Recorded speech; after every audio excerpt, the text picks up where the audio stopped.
요한복음 1장 1절에서 5절까지 다 같이 한 목소리로 봉독합니다. 태초에 말씀이 계시니라. 이 말씀이 하나님과 함께 계셨으니 이 말씀은 곧 하나님이시니라.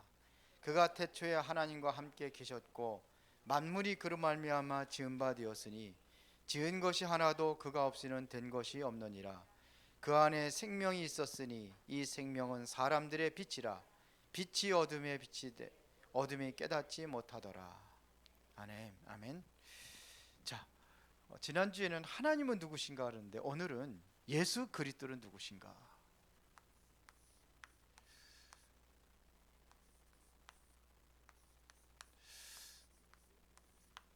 예수 그리스도 누구시냐? 요한복음 1장에 보면 참 잘 나와 있는데요. 우리가 새 가족들에게는 새 가족들 나름대로 해줘야 되기 때문에 오늘 간단하게 좀 말씀을 좀 전하려고 합니다. 자, 서론에 있어서 세계에서 가장 영향을 준 사람이 누구냐? 세상에서 가장 영향을 준 사람이 누구냐? 나름대로 이야기하라면은 각자 얘기할 수가 있겠죠. 뭐 존경하는 사람들 얘기하겠죠. 또 뭐 나라별로다가도 존경하는 사람도 있고 합니다. 그 영향을 준다는 것은 바로 좋은 영향을 주는 사람도 있고 아주 나쁜 영향을 주는 사람도 있어요. 세상에서는 저 사람은 정말로 태어나지 아니했으면 좋겠다 하는 사람들이 있어요. 예수님도 얘기하셨거든요. 누굴 얘기했을까요? 가룟 유다입니다. 차라리 태어나지 않은 게 좋았을 뻔했다 그랬어요. 그래, 악영향을 주는 사람들이 있어요. 근데 여기서 이야기하는 것은 그런 얘기가 아니죠. 가장 좋은 영향을 준 사람이 누구냐 이겁니다. 다시 말하면 역사의 주인이 누구냐?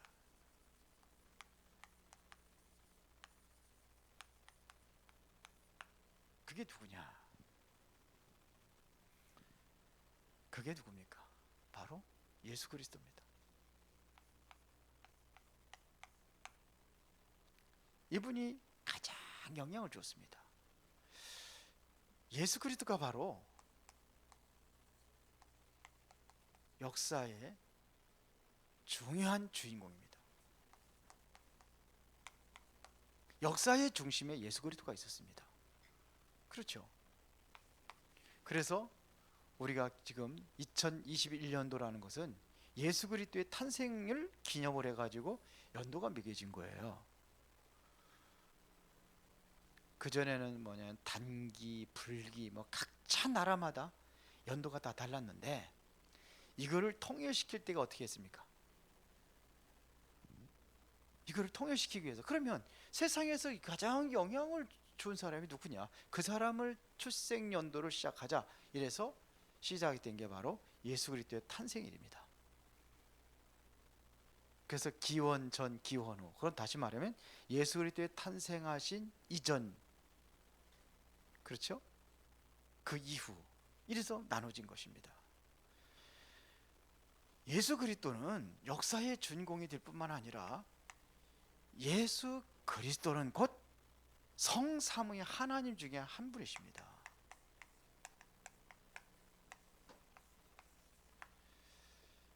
이 중에 한 분이세요. 그래서 오늘 요한복음 1장 3절에 보니까는 1장 1절에 보니까 뭐라고 했습니까?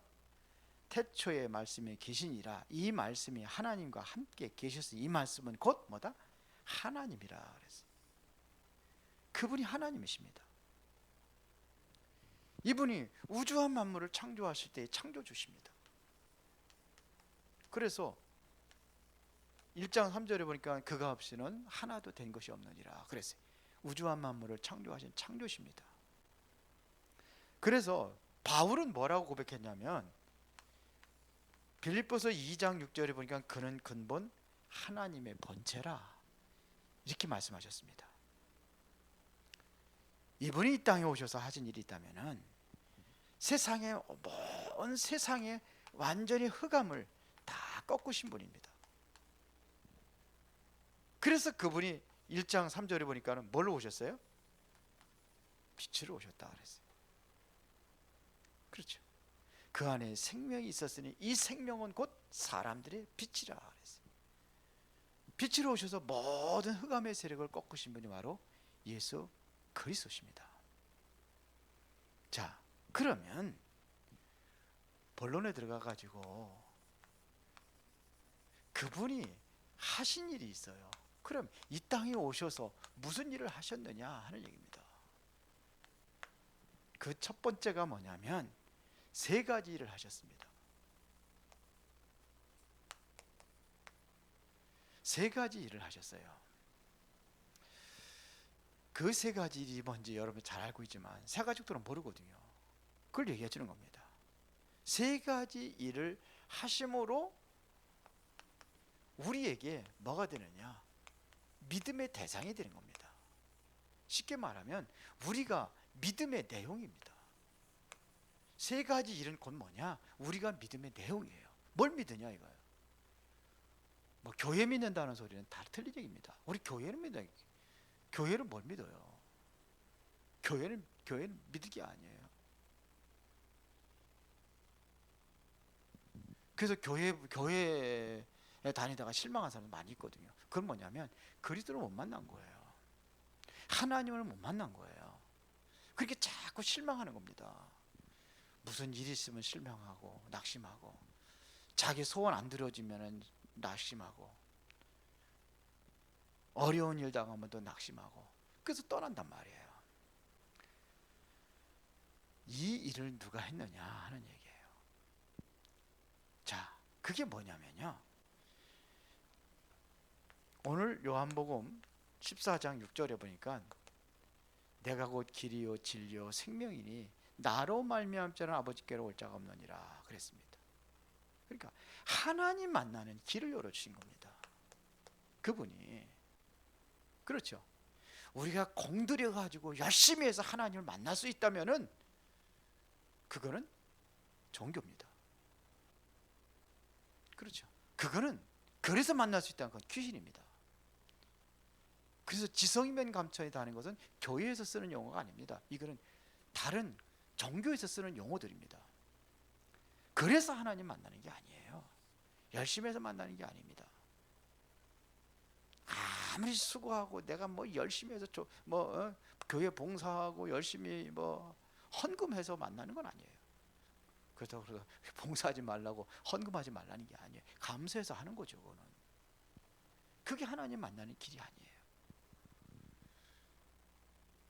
어떻게 우리가 그분이 그러면 세 가지 하나님 만나는 길을 열어주셨는데 꼭 해야 될 두 번째가 있습니다. 그게 뭐냐면 하나님과 우리 사이에 가로막혀 있는 죄 문제를 해결해야 됩니다.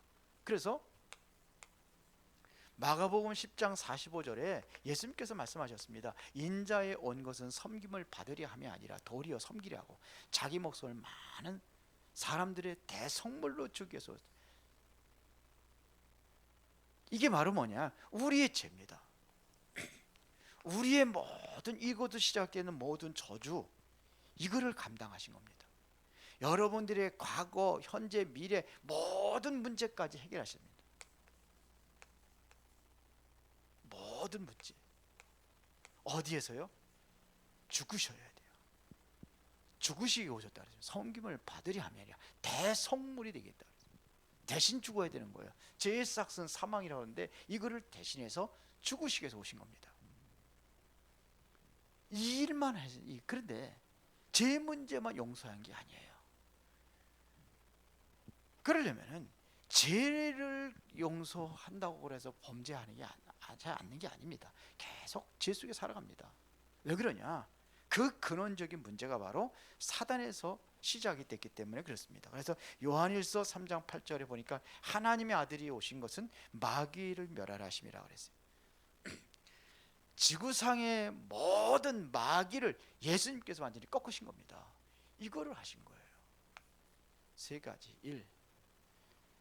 그래서 이 세 가지를 이루기 위하여 예수님께서 그리스도가 되셔야 되는 겁니다.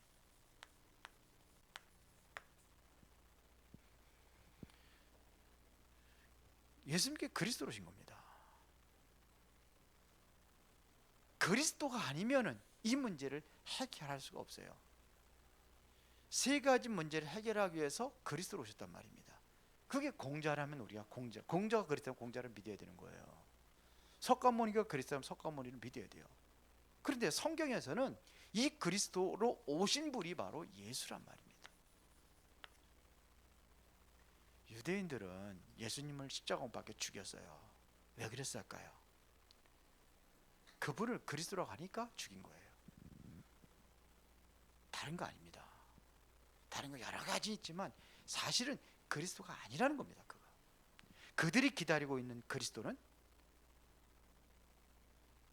그렇게 오실 분이 아니라고 생각하는 거예요. 저 왕궁에서 태어나요. 왕으로 와야 되니까요. 왕궁에 태어나든지 아니면 엄청난 집안에서 태어나야 되는데 전 나사렛이라는 그 시골, 그 이전에 아버지 농부 목수의 아들로 태어나가지고 자라는 것도 어디 나사렛에서 자라나고 시골에서. 그래 어느 날 갑자기 그 30세가 돼가지고선 그리스도라고 하니까 그러니까 죽인 겁니다. 그래 초대교회 성도들이 증거했던 내용들이 뭡니까? 너희가 죽인 예수가 그리스도라고 증거하는 거예요.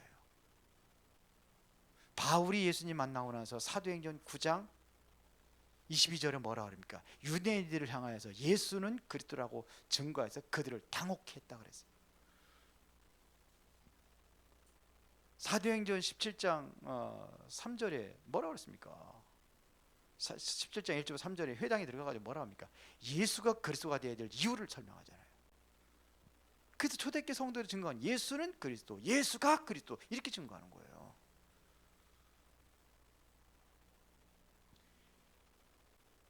이 그리스도라는 뜻은 우리가 말하는 기름 부음 받은 자 이런 뜻이잖아요.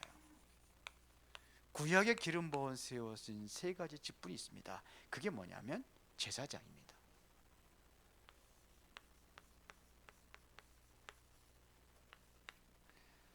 기름 부어 세운 직분 또 하나가 있는데 그게 뭐냐면 선지자입니다. 그리고 왕을 기름 부어 세웠어요. 왕을. 그래서 다윗도 어렸을 때 기름 부어 세우잖아요. 사무엘이 가가지고 사울도 기름 부어가지고 사울 왕 세웠잖아요. 세 가지 직분을 세웠는데 수많은 제사장이라는데 수많은 선지자들이 왔다 가고 왕들이 왔다 가는데 그런 의미가 아닙니다. 그래서 앞에다가 참이라는 것을 붙입니다. 참 제사장, 제 문제를 해결하신 참 제사장, 하나님 만나는 일은 참 선지자, 사단의 권세를 깨뜨리신 참 왕. 이게 그리스도입니다. 그러면 어떻게 그리스도라는 것을 증명할 수 있느냐? 증거가 있습니다. 그게 뭐냐면요, 십자가에서 죽으시고 부활하셨습니다.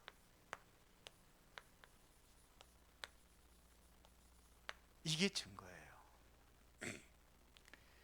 그래야지만이 그리스도라고 인정할 수가 있습니다. 그러면 예수님께 그렇게 하셨느냐 이겁니다. 고린도전서 15장 3절부터 4절을 보니까는 거기 나와 있잖아요. 예수님께 어떻게 성경대로 죽으시고 성경대로 부활하셨다고 되어 있습니다. 그랬더니 성경대로 죽으시고 성경대로 부활하신 거예요. 약속대로 죽으시고 약속대로 부활하신 겁니다. 만일 예수가 그리스도로 부활이 없다고 한다면은 그는 그리스도가 될 수가 없습니다. 그러면은 요한복음 고린도전서 15장 17절에 보니까는 뭐라고 기록하고 있습니까? 만일 예수님께서 죽고 부활하신 일이 없다면은 우리의 믿음이 헛것이라고 되어 있습니다. 여전히 너희는 죄 가운데 남아 있다고 되어 있습니다. 그래서 반드시 부활하셔야 돼요. 예수께서 부활하셨다는 사실적인 증거들이 있잖아요. 마태복음 28장에 16절부터 20절에 보니까 부활하신 그리스도께서 제자들에게 직접 나타나셨습니다. 부활하신 몸을 가지고 어떤 사람들은 영의 부활이라고 그러는데 영이 아니라 육체의 부활입니다. 우리도 죽잖아요. 다시 그리스도가 재림하신 날 우리가 부활한단 말입니다. 먼저 죽은 자들이. 그때 뭐냐? 영의 부활이 아닙니다. 육체의 부활입니다. 육체로 그리스도께서 나타나셔가지고 제자들에게 하는 얘기입니다. 뭐라고 그럽니까? 그분이 하늘과 땅의 모든 권세를 가지고 오셨다고 되어 있습니다. 그래서 여기에 대한 증인이 되라는 겁니다. 모든 족속으로 가서. 그러면 세상 끝날까지 항상 함께 하시겠다고 약속하셨습니다. 부활하셨기 때문에 지금 영으로 함께 하시는 겁니다. 다음에는 이제 성령은 누구신가 얘기할 텐데요. 영으로 우리와 함께 하시는 겁니다. 성령으로 함께 하시는 겁니다. 하나님의 영으로 우리와 함께 하시는 겁니다. 그렇죠. 부활하셨으니까요. 죽은 사람이 어떻게 함께 할 수 있습니까? 절대로 불가능하죠. 살아있기 때문에 그래요. 영적인 하나님이시기 때문에 우리 영으로 우리 안에 함께 하시는 겁니다. 누구에게요? 이 사실을 믿는 자가, 예수가 그리스도라는 사실을 믿는 자에게 정말 믿음의 내용이 있잖아요. 이게 믿음의 내용입니다. 이거를 알고 정말로 입으로 고백하고 입으로 시인하고 고백한 사람들 통해서 그분들의 그 사실을 믿는 자들에게 영으로 함께 하시는 겁니다. 자 보세요. 마가복음 16장 15절부터 20절입니다.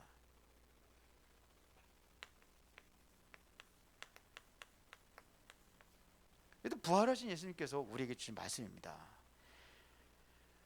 하늘 보좌에 앉으신 예수 그리스도께서 우리에게 명령하시는 겁니다. 모든 뭐예요?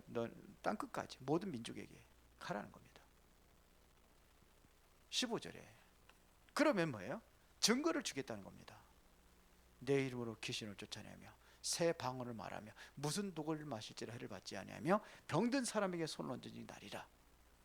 그러면서 20절에 주께서 함께 역사하사 그랬어요. 그 따르는 표적으로 하나님의 말씀을 확실히 증거하였느니라. 성경이 이렇게 얘기하는 거예요. 그러면요, 결론입니다.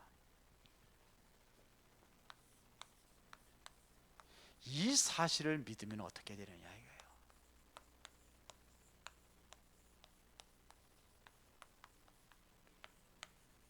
에베소서 2장 1절부터 7절입니다.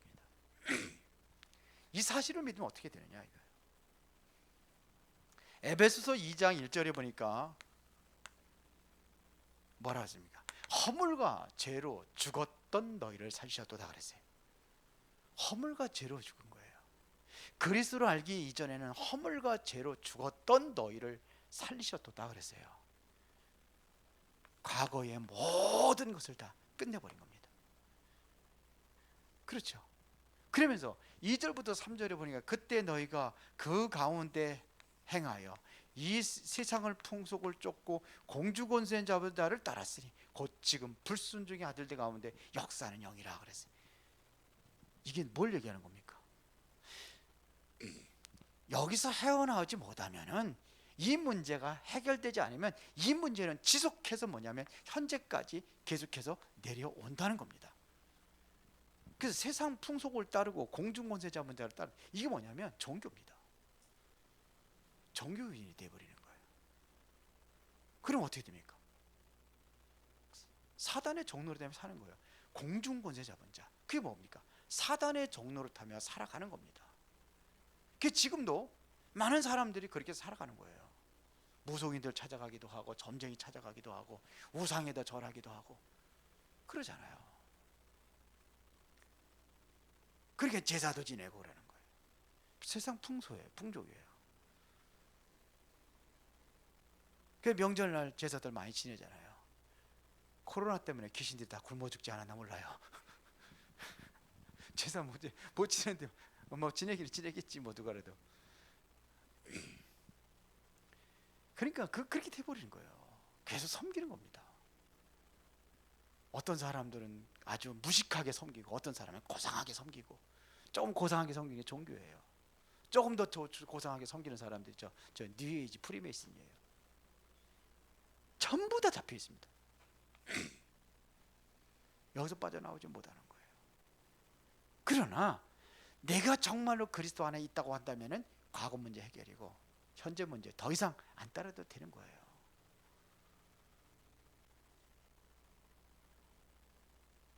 우리 오늘 우리 이제 성훈이 이제 둘째 아들이 이제 다은이 데리고 아들하고 저기 이제 손주하고 며느리하고 그리고 또 며느리 여동생 있잖아요. 같이 왔어요. 우리 이제 명절이면 항상 예배 드리니까 주일날도 예배도 안 드리고 뺀질거리고 그래서 예배를 드렸어요. 예배를 드리고서 우리 다은이 엄마한테 얘기를 했어요. 봐라. 명절이니까 우리 가정 가문 얘기 쭉 얘기했어요. 우리가 복음을 알지 못하고 했을 때에 불신 우상 숭배하고 이래서 우리 집안에 저주당하고 멸망당한 것들 쭉 얘기했어요. 근데 예수 그리스도 믿고 우리 집안에 나도 목사, 우리 동생도 목사, 우리 형님도 목사, 우리 조카도 목사 그렇게 됐다. 네가 우리 집에 시집 온 거는 우연이 아니다. 그것도 저 필리핀에서 우리 여기까지 와가지고 전혀 그냥 그리고 또 문화가 다르다 보니까 많이 힘들고 어려운 거 다 겪고 지금은 뭐 이제는 그전에는 조금만 하면 네? 필리핀으로 간다 그러더니 요즘에 어디 뭐라 그러냐면요 이제 여기서 계속 살 수 있는 그걸 하기 위해서 사회통합 프로그램 그 한국 하는 데가 있어요. 거기 가면 6단계 5단계를 딱 마치면은 이제는 마음대로 살 수 있어요. 그래서 그거 하려고 한다고 그러는데 지금 코로나 때문에 사회통합 프로그램에 전부 다 문이 닫혀가지고 못하고 있어서 좀 해야 되겠는데 그러더라고요. 쭉 얘기를 했어요. 우연이 아니다. 우리가 바로 여기 있었다는 걸 얘기를 했어요. 우리 집안이. 이럴 때 좀 이런 거 얘기해 좀 세 가지도 해줘야 돼요. 진짜로. 그래야 산 간증들을 해줘야 돼요. 이 문제 속에 빠져 있었는데 우리는 이제 거기서 해방받았다. 근데 우리 집안이 뭐 무너진 거, 우리 아버지 병들고 뭐 35년 동안 고생하시고 이런 거 쭉 얘기했어요. 자, 현재 문제 끝입니다. 그리고 에베소서 2장 6절에 보니까 그리스도와 함께 어디 앉혀요? 하늘에 앉히시나. 미래가 보장된 겁니다. 미래 문제 끝입니다. 이 그리스도를 통해서 이렇게 변화가 되는 겁니다. 그뿐만 아니에요. 이 복음이 자녀들에게 증거될 때에 그때 2장 7절입니다. 언제까지요? 오는 여러 세대에 그랬어요. 그럼 이게 뭐냐? 후대까지입니다. 그런데 예수 믿는데 왜 목사님 아들이 저래요? 왜 장로님 아들이 저래요? 할 수 있어요. 제가 이제 다음에 그 바벨탑 사건 이제 그 다음 주 설교거든요. 그걸 보면서 참 노아가 실수한 게 뭐냐? 뭘까요? 미리 얘기합니다. 노아가 실수한 거예요. 저기 포도주 먹고 빨개 먹고 잠잠고 그거 실수죠. 그래서 자기 아들까지 저주까지 했잖아요. 함을. 그게 실수죠. 술 먹고. 그거보다 더 큰 실수가 있습니다. 그게 뭔지 아십니까? 다음 주 들어요. 후대들에게요. 이게 전달되지 않은 거예요. 정확한 복음이 전달되지 않은 거예요. 그걸 남기지 못한 거예요. 그래서 무너지는 거예요. 우리가 진짜 복음을 가지고 있을 때에 자녀들에게 영향을 줄 수, 영적인 영향을 줄 수 있어야 되는데 그 영향을 주지 못하는 거예요. 우리 성원이가 좀 빙빙거리고 이제 그러잖아요. 코로나 핑계 대고 교회도 안 나오고 그러는데 기도해요. 근데 더 큰 하나님의 계획이 있을 것 같아요. 우리 또 필리핀 며느리 왔잖아요. 아예 그냥 뭐 코로나 때문에 교회 안 나온 지가 한 1년 되잖아요. 아예 나올 생각도 안 하는 거라. 예배도 안 드려. 그전에 예배 드린 척 하더니 아예 다 떠났어. 하나님이 하실 겁니다. 저는 만날 때마다 얘기합니다. 듣기 싫게 하는 게 아니라 듣기 싫지 않을 정도로 조용하게 이렇게 해서 멘토를 툭툭 던집니다. 증거돼야 돼요, 자네들에게. 그래서 지금은 그렇지만 언젠가는 하나님이 너를 붙잡고 있다, 내가 얘기를 해줘요. 하나님은 너를 붙잡고 있다. 괜찮아요. 거기 이제 그 며느리 그 여동생이 와 있잖아요. 다은이 봐준다고. 1년을 또 연장을 했어요. 2년까지는 있을 수 있다고 그러더라고요. 그래서 얘기했어요. 이제 그 코로나 때문에 한국어 배우려고 그랬는데 한국어 못 배웠거든요. 1년 동안. 전혀 못. 제가 어? 자음 모음 가르쳐 준 거하고 이제 글자 만드는 거 그쪽 가르쳐 준 거 그 조그만 그것도 하다가 말았어요. 뭐가 불편한지 어쩐지. 그래서 이제 저쪽으로 이사를 갔기 때문에 못 했는데, 그래서 내가 붙여줄 테니까 할래 그랬더니 한대요. 잘 됐다. 병점에 사는. 그러니까 너는 이제 이거는 특별히 뭐 사회통합 프로그램 이민자 센터에서 배우는 것이 아니라 1대1로 할 것이다. 공부를 한국어 공부를. 그럼 훨씬 낫다 그게. 그래 하겠대요. 그래서 하나 딱 찍어놓은 사람이 있어요. 전화 통화가지고 붙여가지고 이제 메시지 줘가면서 하나님의 계획이 언제 어떻게 일어날지 그 시간표는 아무도 몰라요. 사도 바울이 그렇게 핍박하고 대적했던 그 바울이 언젠가 하나님의 얻어 터져가지고 다메섹 가다가 얻어 맞아가지고 그것도 그리스도를 대적하는 자의 자리에 앉아있다가 뒤집어지니까는 복음 전도자로 변한 것처럼 우리가 후대들을 위해서 기도하고 하나님의 응답을 누리시기를 바랍니다. 예수 그리스도는 어제나 오늘이나 영원토록 동일하십니다. 예수 그리스도께서 많은 일을 하는 중에 가장 중요한 일을 하셨습니다. 그게 바로 세 가지 문제입니다. 자, 이렇게 하고 그리스도 나왔을 때 영접도 해야 되겠지만 영접하고 나서 찬송 하나 하는 겁니다. 그 찬송을 같이 하도록 하겠습니다. 289장입니다.